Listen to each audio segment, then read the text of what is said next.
Well, it's a nice, supposed to be 70 degrees today, very early March in Ohio, so I'm taking advantage of that, and I'm going to try to get the whole front end of the Eclipse put in today. But I was looking at the RSX the other day, or yesterday rather, and I found, so I have 3 total issues that I found so far. 3 things broken just with the intake system alone. So it's no wonder why this thing is having such a difficult time running right. And as I've said in the initial video of this, when I first brought it home, it's very low powered, like under 4,000 RPM. It just doesn't want to do anything.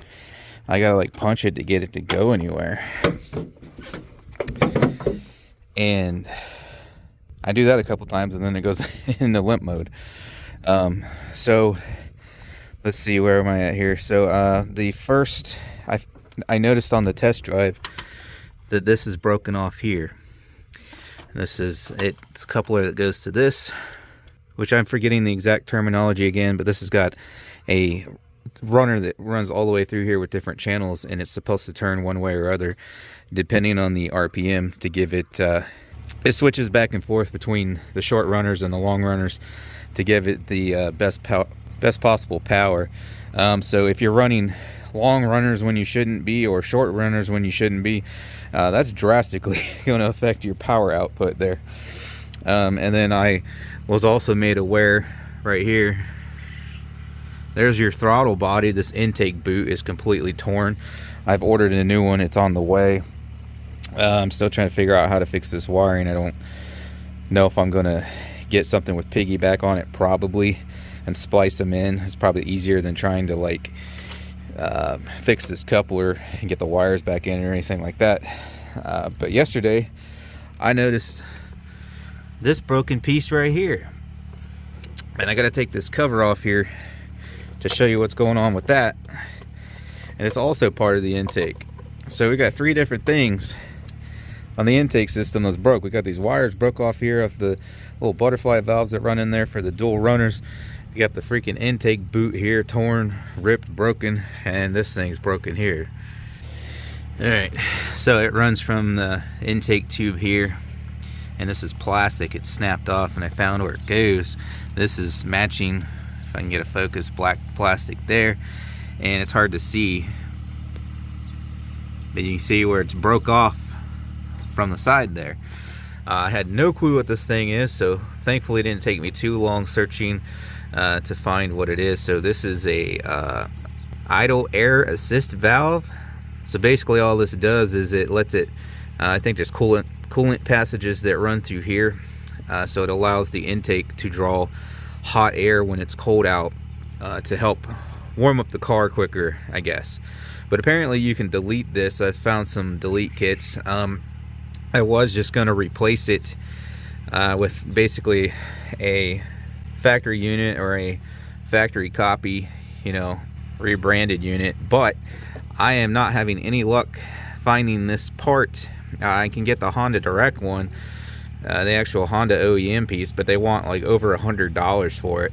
And all the $20 and $30 ones, no name brand parts that I can find, they're all for the CRV and the Accord and whatnot. I'm assuming it's because they're sold out for the RSX, because apparently this is a very common problem, because you know, most people with a CRV or an Accord or whatever, they're not really messing around under the hood. Usually people break these off just doing general maintenance under here, but a lot of times they put in cold air intake systems or whatever on it, they'll snap this off. So but there's actually several delete kits sold for this.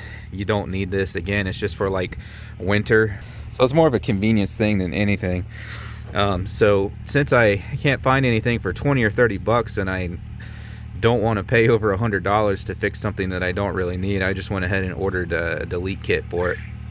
So I'll have a video on that delete coming up. But yeah, we have 3 different issues just with the intake system alone here. So this thing's, the computer's got to be fighting like crazy to correct the air-fuel ratios, because this thing isn't switching over like it's supposed to for different RPMs.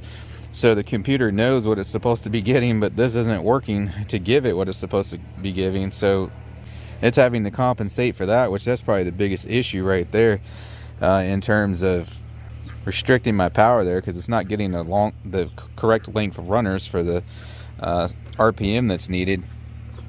And then obviously this right here is an issue. We're going to have reduced airflow through the mass airflow sensor, wherever the heck that thing is. I'm assuming it's hidden in the box here somewhere.